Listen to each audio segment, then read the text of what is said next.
ওকে, ধন্যবাদ জানাচ্ছি তোমাদেরকে যারা এই ক্লাসে আছে। প্রশ্নটা এরকম ভাবেই পাবা তোমরা, তোমাদের হাতে যখন প্রশ্ন দেওয়া হবে তখন দেখবা যেরকম লেখা আছে program government primary school second terminal examination, ঠিক আছে, 2026 ক্লাস 4, ঠিক আছে, সাবজেক্ট ইংলিশ। সময় থাকবে 2.5 ঘন্টা থাকবে, ঠিক আছে। 1:30 থেকে 4টা পর্যন্ত পরীক্ষা আমাদের। ফুল মার্কস হচ্ছে 70 মার্কের পরীক্ষা, বুঝছো। আমি পুরা মডেল কোশ্চেনটা একবার দেখি। আমাদের প্রথমেই থাকে হচ্ছে একটা সিন প্যাসেজ, কি থাকে, সিন প্যাসেজ। এইটা সিন প্যাসেজটা কোথা থাকে, আমাদের যে এই যে বোর্ড বই আছে, এই যে বোর্ড বই, ঠিক আছে, আমাদের এই বোর্ড বই থেকে আমরা সেই গল্পটা পাবো। কথা বুঝতে পারছো, আমরা বোর্ড বই থেকে গল্প পাবো। তো সেই ক্ষেত্রে আমরা বোর্ড বইয়ের গল্প কি কি পড়ে রাখছি, বোর্ড বইয়ের গল্প পড়ছি আমরা, কি বলতো, এই যে দেখো Rahat and his family, Rahat and ফ্যামিলিটা পড়ছি। তারপরে যে গার্ডেনিং এটা পড়ছি, পড়ছি না, ফিল্ড ট্রিপ রিমেম্বারটা পড়ছি, তার বেস্ট ফ্রেন্ড পড়ছি, পড়ছি না। এই যে 4-5টা যেগুলো আমরা পড়তেছি এগুলোর মধ্যে কোনো একটা দিবে। মোস্ট ইম্পর্টেন্ট গার্ডেনিং, ঠিক আছে। তার চেয়ে একটু যদি কমে বলি তাহলে হচ্ছে মাই ফ্যামিলি, হ্যাপি ফ্যামিলি যেটা, ওইটা। তারপরে বেস্ট ফ্রেন্ড যেটা, বা তোমার হচ্ছে যে আম, এই জাতীয়গুলো ইম্পর্টেন্ট বেশি। তো আমরা এখানে রাহাতের ফ্যামিলি সম্পর্কে একটা প্যাসেজ দিয়ে রাখছি। দেখো, Rahat and his family live in a small village in Rangpur, ঠিক আছে। Rahat is 9 years old। তো আমাদের এই প্যাসেজ যেহেতু পড়াই থাকবে, বই পড়েই যাবা, ঠিক আছে, অতএব প্যাসেজ এত সময় দেওয়ার দরকার নেই। তোমরা প্রশ্নতে যাবা, true false. Rahat is a student of class 4, এটা কি সত্য না মিথ্যা বলো তো। সত্য। তাহলে কি করবা, তোমার অ্যান্সারের লেখার স্টাইল কি হবে, অ্যান্সার লেখার স্টাইল হচ্ছে অ্যান্সার 1 দিলা, দেওয়ার পরে এ নাম্বার দিয়ে লিখবা ট্রু। তারপর রিতা ইজ 9 years old, রিতার বয়স কি 9 বছর, এই যে শি ইজ 7 years old, দেখছো, এটা হচ্ছে ফলস। আচ্ছা গেল, তাহলে এটা তুমি ট্রু ফলস এর অ্যান্সার 5টা করে দিবা, কয় মার্ক পাবা, 5 মার্ক পাবা। এবার বলছে fill in the blanks with appropriate words from the text, ঠিক আছে।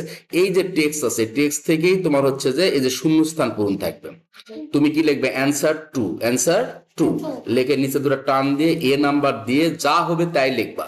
এই যে Rahat lives in a small village, তাহলে তুমি শুধুমাত্র এ দিয়ে খালি ভিলেজ লিখবা, বুঝছো। আচ্ছা, আর একটা কথা মাথায় রাখবো, মনে করি এটাই তোমার পেজটা, ঠিক আছে, খাতার পেজ। এই যে সাদা যে অংশটা দেখতে পাচ্ছ, এই মার্জিন প্রথমে তো দিবা, এই পর্যন্ত মার্জিন দিবা না, উপরে মার্জিন দিবা, সাইডে বাম পাশে মার্জিন দিবা। দেওয়ার পরে এই এ বি সি না, যেহেতু উত্তরটা হচ্ছে একটা ওয়ার্ডে উত্তর আসতেছে, এটা তোমরা একেবারে সাইডে চাপে লিখবা না, মনে থাকবে। একটু মাঝখান দিকে, এই ধর মাঝখানে, বা হচ্ছে তোমার হচ্ছে 1/3 লিখবা, ঠিক আছে। মানে এই পুরা যে মার্জিন থেকে এই পাশ পর্যন্ত 3/1 আসে লিখবা, ঠিক আছে। একটু ফাঁক দিয়ে তারপরে লিখবা, মনে থাকবে, একটু ফাঁক দিয়ে লেখার চেষ্টা করবা। আচ্ছা, তারপরে আমরা তাহলে রিতা ইজ রাহাত ইয়ঙ্গার কি, রিতা ইজ ইয়ঙ্গার সিস্টার, তোমরা পারো, ঠিক আছে, সমস্যা নাই। তারপরে অ্যান্সার দ্য ফলোয়িং কোশ্চেন্স, এটাতে থাকবে 5 মার্ক। প্রথম প্রশ্নতে 1 মার্ক দেওয়া আছে, তারপরের প্রশ্নতে 2 মার্ক, তারপরের প্রশ্ন 3 মার্ক, ঠিক আছে। পর্যায়ক্রমে এই প্রশ্নটা একটু কঠিন হবে, বুঝছো। প্রথমটা জাস্ট কোনো কিছু একটা জানা হবে, তারপরের দুইটাতে দেখবা যে তোমাকে কোনো কিছু একটু বিস্তারিত বলবে, হয় দে প্রশ্ন থাকবে, হাউ দে প্রশ্ন থাকবে, কথা বুঝা পারছো। আচ্ছা গেল, তারপরের প্রশ্ন দেখো রিয়ারেন্স, রিয়ারেন্স তোমরা পারো না। এই যে দেখো, Sumi time on school goes to, আমরা টাইমের আগে অবশ্যই অন বসাবো, অন টাইম। আর সুমি এখানে কি, এটা হচ্ছে সাবজেক্ট, তো সাবজেক্ট আমরা সুমি পাচ্ছি এখানে। তারপরে আমি দেখবো principal verb, auxiliary verb, auxiliary নাই, তাহলে সরাসরি সুমির পরে প্রিন্সিপাল ভার্ব হচ্ছে গোস, তাহলে Sumi goes to school on time, ঠিক আছে। আমি সবগুলা বলবো না, ঠিক আছে, তোমরা নিজেরাই পারবা, আমার একটা বিশ্বাস। স্ক্রিনে দেখা যাচ্ছে সবার, ওকে, প্রজেক্টর স্ক্রিনে দেখো সুন্দর করে, আর যারা আমার সামনে আছে এখানে দেখো, ঠিক আছে। আচ্ছা, তারপরে দেখো, write the following sentence using capital letters. এই ক্যাপিটাল লেটার্স আর পাংচুয়েশনের ব্যবহার তোমাদের আছে, বুঝছো, ক্যাপিটাল লেটার এবং পাংচুয়েশনের ব্যবহার আছে। এইটা তোমার ন্যাপ থেকে যে প্রশ্নের কাঠামো যেটা দিছে সেই অনুযায়ী এইরকম থাকবে। তাহলে দেখো তো এখানে কি হবে, দেখো তো কোথায় তুমি ক্যাপিটাল লেটার ব্যবহার করবা আর কোথায় তুমি পাংচুয়েশন ব্যবহার করবা। এই যে হ্যালো, কি রে, আই এম, এটা কি হবে বলো তো, একটু চিন্তা করো তো। আই বড় হাতে, তারপরে আই বড় তো দেখি, হ্যালো, হ্যালোর এখানে কি হলো বলো তো, হ্যালো ঠিক আছে, নেই, তাহলে কি হবে, এইচ বড় হাতের, তারপরে এই যে আই এম ছোট হাতের আই, তারপর এম আছে, এটা কি ঠিক আছে? তাহলে কি করবা এখানে? বড় হাতের আই তারপরে কি এম, তাহলে কি হয়ে গেল? এটা আর কিছু করা লাগবে না এখানে। কি দিতে হবে এই জায়গায়? কি কোমা? এই কোমার নাম কি? এই কোমা তো হচ্ছে, কোমাটা বলা হয় নিচে অ্যাপোস্ট্রফি। কি বলা হয়? এইটা হচ্ছে আই অ্যাম, এটার কনস্ট্রাকশন। কি বলা হয়? আই অ্যাম এর কনস্ট্রাকশন। তাহলে আই অ্যাম এর কনস্ট্রাকশন হচ্ছে আম। তাহলে হ্যালোর এখানে এইচ বড় হাতের, এখানে আম করবা। এই জায়গায় দেখছো এটা কি? এটা রুবেল নাম। তাহলে কি করবে জায়গায়? Fine fine fine. তাহলে পারতেছো তো নাকি? আচ্ছা ঠিক আছে, সেন্টেন্সের শেষে কি করবা সেটা তোমরা জানো, এভাবে এটা পূরণ করবে। তাহলে আমরা ক্যাপিটাল লেটার পাংচুয়েশন একটা প্রশ্ন পাবো, মনে থাকবে? আচ্ছা, এইটা প্রশ্ন উত্তর করার জন্য তুমি স্টার্টিং আর ফিনিশিংটা বোঝার চেষ্টা করবে। একটা সেন্টেন্সের স্টার্টিং হচ্ছে কোথায় থেকে আর ফিনিশিংটা হচ্ছে কোথা থেকে, ঠিক আছে? এটা বুঝে তোমাকে ক্যাপিটাল লেটার দিতে হবে, পাংচুয়েশন দিতে হবে, ঠিক আছে? তারপর complete the sentences with the correct past form or present perfect form of the brackets. তার মানে এই যে তোমার হচ্ছে রাইট ফ্রম ভার্ব, যেটা বুঝছো, তোমাকে বলছে হয় এই যে এখানে আবার মেনশন করে দিছে সরাসরি, হ্যাঁ মেনশন করে দেওয়া হয়েছে যে তুমি এটা সিম্পল পাস্ট টেন্সে এটাকে রূপান্তর করবে। যে ইয়েস্টারডে আছে, তাহলে এখানে শি হেল্প আছে, হেল্প লিখবা। আবার প্রেজেন্ট পারফেক্ট টেন্সে বলছে, তো প্রেজেন্ট পারফেক্ট টেন্সে যদি করতে হয় তাহলে তোমাকে অক্সিলারি ভার্ব লাগবে, ঠিক আছে? হ্যাভ অথবা হ্যাজ লাগবে। তাহলে হি অলরেডি হ্যাজ ফিনিশড, কি হবে? Finished his homework. এটা জানো না তোমরা? প্রেজেন্ট পারফেক্ট টেন্সের স্ট্রাকচার কি? সাবজেক্ট, হ্যাভ, হ্যাজ, তারপরে ভি থ্রি মানে হচ্ছে ভার্বের পাস্ট পার্টিসিপল, ঠিক আছে? সাথে হচ্ছে বাকি অংশ।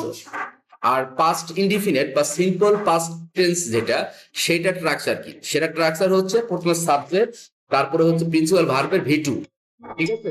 তার সাথে কি হলো? অবজেক্ট। ক্লিয়ার? আচ্ছা, এটা তাহলে পারতেছে তোমরা, না সমস্যা হবে না। ডাব্লিউএস কোশ্চিন তো তোমাদের বার করানো হয়েছে। কত করানো হয়েছে না? এই যে রাহাত লিভস ইন রংপুর, কার নিচে দাগ আছে? রংপুর দ্বারা কি বোঝাচ্ছে? কি নিবা তুমি এখানে? ডাব্লিউএস ওয়ার্ড কি? হোয়ার। তাহলে where does Rahat live? Lives কিন্তু হবে না মা, ঠিক আছে? লিভ। আচ্ছা, রিতা ইজ 7 years old, কার নিচে দাগ আছে? 7 years old, ঠিক আছে? 7। তাহলে হাউ ওল্ড দিবা, হাউ ওল্ড ইজ রিতা, ঠিক আছে? How old is Rita. আচ্ছা, বাকিগুলা তোমরা নিজেরা করবা, ঠিক আছে? আচ্ছা, এবার একটা প্রশ্ন করবে তোমায়, সেটা হচ্ছে শর্ট কম্পোজিশন। 10 মার্ক থাকবে, ঠিক আছে? মোটামুটি 10টা সেন্টেন্স দেওয়ার চেষ্টা করবা, 8টা 10টা সেন্টেন্স। আর যদি প্রশ্নকে বলে দেয় যে 5টা সেন্টেন্স, তারপরে তুমি যদি জানে থাকো যে বেশি, লিখে দিয়ে চলে আসবা, বুঝছো? ছাড়ে আসবা না। তাহলে শর্ট কম্পোজিশন কি? মাই ফ্যামিলি সম্পর্কে বলছে, তোমাকে বলছে ইউজ ক্লু, মানে কিছু তথ্য তুমি দিবা সেই জায়গায় ফ্যামিলি সম্পর্কে। তুমি বলছো ফ্যামিলি মেম্বার্স, তার মানে তুমি তোমার পরিবার সম্পর্কে লিখতেছো, পরিবারের মেম্বারের সংখ্যা দিবা না? তারপরে বলছে দেয়ার এজ, তাদের বয়স কার কত সেটা দিবা। হোয়াট দে ডু, তারা কে কি করে সেটা দিবা। হাউ ইউ হেল্প দেম, তুমি তাদের কিভাবে সাহায্য করো তুমি দিবা। তুমি তোমার মাকে কিভাবে সাহায্য করো, বাবাকে কিভাবে সাহায্য করো, তুমি তোমার ছোট ভাই বোনকে কিভাবে সাহায্য করো, তুমি দিবা, বুঝছো? তারপরে হোয়াট ডে টু ডু, ঠিক আছে? তুমি বলতেছো মাই ফাদার নেম ইজ রহিম, ঠিক আছে? হি ইজ এ টিচার, তাহলে কি হয়ে গেল? তার সম্পর্কে বলা হয়ে গেল। My father name is Rahim, he is a farmer, তাহলে তার সম্পর্কে বলা হয়ে গেল, সে কি করে তুমি বলে ফেললা। My mother's name is Roksana, ঠিক আছে? She is a housewife, তার সম্পর্কে বলা হয়ে গেল তোমার, তাই না? তাহলে তুমি কিন্তু সুন্দর মতো তাদের বয়সও বলতে পারবা, ঠিক আছে? যে my father's name is Rahim, he is 40 years old, he is a farmer, he is a farmer, তার বয়স 40 বছর, সে একজন কি কৃষক। তাহলে তার বয়সও বলা হলো, তার কি করে সেটাও বলা হলো, ঠিক আছে? এইভাবে তোমরা মাই ফ্যামিলি পড়ান আছে, এইভাবে তোমরা উত্তর করবা, ঠিক আছে? এই হলিডে ট্রিপ পড়ছো না, গল্পের সাথে সাথে মিলেই তো দিচ্ছে, ঠিক আছে? এইটা দেখো, হলিডে ট্রিপ, তুমি কোথায় যাবে সেটা দিবা না। হোয়ার ইউ ওয়েন্ট, হয়নি ওয়েন্ট, কখন গেছো, কোথায় গেছো, কখন গেছো। হু ওয়াজ উইথ ইউ, তোমার সাথে কে গেছে সেখানে, তোমার পরিবার গেছে না বন্ধু বান্ধবের সাথে গেছো বা ক্লাসমেটের সাথে গেছো। হোয়াট ইউ স, তুমি কি দেখে আসো সেখানে, গেছো যে কি দেখলা, এই সব কিছু সম্পর্কে হলিডে ট্রিপ। তুমি হলিডে ট্রিপ লিখবা, যদি এগুলো না দাও তাহলে কি হলিডে ট্রিপ হবে? হবে না কিন্তু।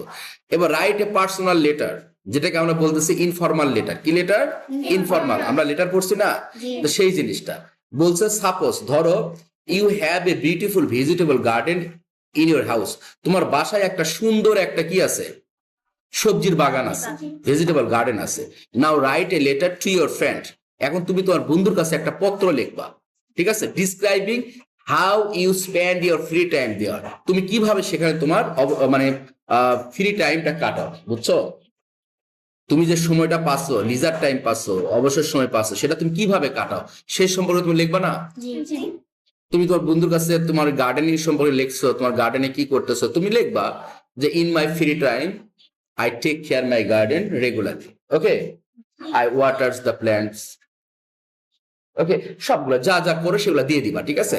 আচ্ছা, তারপর আরেকটা দিছে, এটা অর্ধে থাকবে, ঠিক আছে? এটা 10 মার্ক, কিন্তু 70 মার্কের পরীক্ষা, বুঝছো? এই কম্পোজিশন আর হচ্ছে পার্সোনাল লেটার 10 10 20 মার্ক। এটা তোমাদের টার্গেট নিতে হবে 10 10 20ই নিতে। 18 19 জন পাও, সেভাবে পড়বা, সেভাবে লিখবা। Suppose you live in Rangpur with a wonderful family, তুমি একটা চমৎকার পরিবারের সাথে রংপুরে বাস করো, ভালো কথা, ঠিক আছে? Now write a letter to your friend Salma, তুমি তোমার বন্ধু সালমার কাছে একটা কি লেখো, পত্র লেখো, ডিসক্রাইবিং ইউর ফ্যামিলি মেম্বার্স, তোমার পরিবারের সদস্য সম্পর্কে, ঠিক আছে, বর্ণনা দিয়ে একটা পত্র লেখো, কার কাছে? তোমার বন্ধুর কাছে। And how they spend time together, তারা একসাথে কিভাবে সময় কাটায়, একসাথে কিভাবে সময় কাটায়। তো পরিবারে যখন আমরা একসাথে থাকি, একসাথে সময় কাটাই না আমরা? তো সেই সময় লিখতে পারবা না? অবশ্যই পারবা, ঠিক আছে? খুবই ঠান্ডা মাথায় তুমি তোমার পরিবার সম্পর্কে তোমার বন্ধুর কাছে লিখবা, বুঝছো? তবে মাথায় যেটা রাখবা, দেখো যে এখানে একটু ক্লু দেওয়া আছে, use proper parts of a letter, তুমি যে লেটারটা লিখবা সেই লেটারে যেন অবশ্যই ডেট থাকে, অ্যাড্রেস থাকে, স্যালুটেশন থাকে, বডি থাকে, ক্লোজিং থাকে, নেম থাকে। আমার কথা কি বুঝা পাচ্ছো? এখন স্যার এগুলো কি, আমি তোমাদের বই পড়াইছিলাম, ঠিক আছে? আমি বইটা একটু খালি তোমাদের জন্য আমি একবার শুধু একটু দেখাই দেবো। হ্যাঁ, একটু এদিকে তাকাই দেখো, দেখো, তাহলে বুঝবে না তোমার কোথায় কি, ঠিক আছে? দেখো, এই যে অ্যাড্রেস, হ্যাঁ, অ্যাড্রেস কি 44 দিয়ে কি লিখছে? আলতাফনগর, ঠিক আছে? আলতাফনগর কি এটা? বাড্ডা, ঢাকা।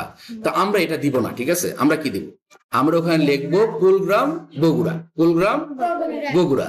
আর তারিখটা ওইভাবে দিব, আজকে ধরো 16 তারিখ, তাহলে 16th আগস্ট 2026, ঠিক আছে? ওই মাসের পরে কিন্তু কমা দিতে হবে, বুঝছো? এটাই হচ্ছে তোমরা ভুল করো, এই যেটা দিবা ডাইরেক্টলি 16 দিবা, 16 দিয়ে আগস্ট লিখবা, কমা দিয়ে 2026 লিখবা, মনে থাকবে? আর উপরে কি লিখবা? উপরে যে এই জায়গায় আলতাফনগর বাদ দিবা, ঠিক আছে? দেখি লিখবা কুলগ্রাম কমা দিয়ে বগুড়া, কুলগ্রাম কমা দিয়ে বগুড়া, আর এই তারিখ দিবা। তাহলে এটা কি হলো? তোমার অ্যাড্রেসও হয়ে গেল, ডেট হয়ে গেল। এবার স্যালুটেশন, মানে তুমি যে সাদর সম্ভাষণ জানাচ্ছ, ঠিক আছে, সেই জিনিসটা দিবা। তুমি লেখো না যে ডিয়ার এক্স, লেখো না? তো ওইটাই কি বলা হচ্ছে? স্যালুটেশন দিয়ে দিলাম। ফার্স্ট প্যারাগ্রাফ, যেটা আমরা ফার্স্ট প্যারাগ্রাফ বলতে আমরা যেটা শিখছি, যেটা সেটাই লিখবা, ঠিক আছে? আমি তোমাদের বলি না যে স্টার্টিং এবং ফিনিশিং পুরো ক্লিয়ার থাকবে। আমরা কি শিখছি? At first of my letter, at first take my cordial love. At first take my cordial love. I hope you are well by the grace of Almighty Allah. এইটা হচ্ছে আমাদের first paragraph, কথা বুঝা পারছো? ফার্স্ট অংশ। তারপরে সেকেন্ডে হচ্ছে বডি। বডিতে তুমি লেখো তোমার সাথে কি সম্পর্কে লিখতেছো সেটা লিখবা, বুঝতে পারছো? তারপরে হচ্ছে কনক্লুশন, হ্যাঁ, ক্লোজিং বা যেটা ফিনিশিং। এই ক্লোজিংটা হচ্ছে তোমার এই যে ক্লোজিং, ঠিক আছে? আর লাস্ট প্যারা ওই যেটা, no more today with best regards to your parents and love to the youngers of your family, ঠিক আছে? এটা তুমি দিবা হচ্ছে লাস্ট প্যারাগ্রাফ। আর এই যে ক্লোজিং এ দিবা কি? ইউর ফ্রেন্ড, কে? তোমার বন্ধু। নেম দিতে হবে না, তুমি খালি ইউর ফ্রেন্ড বা ইউর ইভার দিয়ে দিলা, ঠিক আছে? দেওয়ার পর তোমার নাম দিয়ে দিলা, মারিয়া। ক্লিয়ার? তাহলে আমার কিন্তু মোটামুটি সবগুলো হয়ে গেল, তাই না? এরপরও তোমরা আরেকটা জিনিস অ্যাড করতে পারো, সেটা হচ্ছে স্ট্যাম্প। কি দিবা? স্ট্যাম্প দিবা, ঠিক আছে? স্ট্যাম্প দিলে কি হয়? চিঠির উপরে যে স্ট্যাম্প দিতে হবে, যেটা দিবা এইটা দিবা, ঠিক আছে? এইটা কি দেখো, ফ্রম, ফ্রম মানে তুমি, তুমি যে তোমার বন্ধুর কাছে বা তোমার ছোট ভাই বোনের কাছে লিখতেছো তারই ঠিকানা দিবে এখানে, টুর, এখানে মনে থাকবে? প্রথমে ফ্রম, তারপরে হচ্ছে টু, ছোট করে লেখো। তুমি তোমার নাম লিখবা মারিয়া, ঠিক আছে, বাবার নাম লিখবা কেয়ার অফ লিয়েজ, সি ও দিবা, ঠিক আছে, সি অবলিক ও দিবা, দিয়ে কি লিখবা, তোমার বাবার নাম দিবা, দিয়ে কুলগ্রাম বগুড়া লিখলে, ঠিক আছে। আর টু কার কাছে দিচ্ছ, মনে করো ঢাকার তোমার একটা বন্ধু আছে, ঠিক আছে, একটা বান্ধবী আছে, সে বান্ধবীর নাম মনে করো যে রুনা লায়লা, হ্যাঁ, রুনা লায়লা, রুনার বাবার নাম দিবা, ঠিক আছে, ফাদার্স নেম দিয়ে দিলা, দিয়ে তুমি একটা ঠিকানা দিয়ে দিলে, ঠিক আছে, যে রংপুর ঢাকা, ঠিক আছে, বা 50 রংপুর ঢাকা, 50 দিয়ে একটা কমা দিলা, 50 দিয়ে একটা কমা, বা 10 দিয়ে একটা কমা দিলা, মানে বোঝা গেল যে হয় এটা একটা অ্যাড্রেস, এটা একটা অ্যাড্রেস। আমার মনে হয় বুঝতে পারছো তোমরা, ঠিক আছে। এইভাবে তোমরা সুন্দরভাবে একটা ইনফর্মাল লেটার লিখবা, পুরাটা সাজাবা, কোথায় স্যালুটেশন হচ্ছে, কোথায় অ্যাড্রেস হচ্ছে, কোথায় ডেট হচ্ছে, ঠিক আছে, কোথায় তোমার বডি হচ্ছে, বডির হচ্ছে 3টা অংশ আছে, ফার্স্ট প্যারাগ্রাফ, লাস্টে মানে মাঝখানে বডি প্যারাগ্রাফ, আর হচ্ছে লাস্ট প্যারাগ্রাফ, কথা বুঝতে পারছো, 3টা পার্ট করে দিবা সুন্দরভাবে, ঠিক আছে। এক প্যারাগ্রাফে লিখবা না কিন্তু, মন থাকবে, একেবারে এ টু জেড লেখা শুরু করছো একেবারে ওইরকম ভাবে না, ঠিক আছে। ওকে ফাইন, আমার বিশ্বাস তোমরা বুঝতে পারছো, প্রশ্ন বুঝছো না? ওকে, ধন্যবাদ তোমাদের।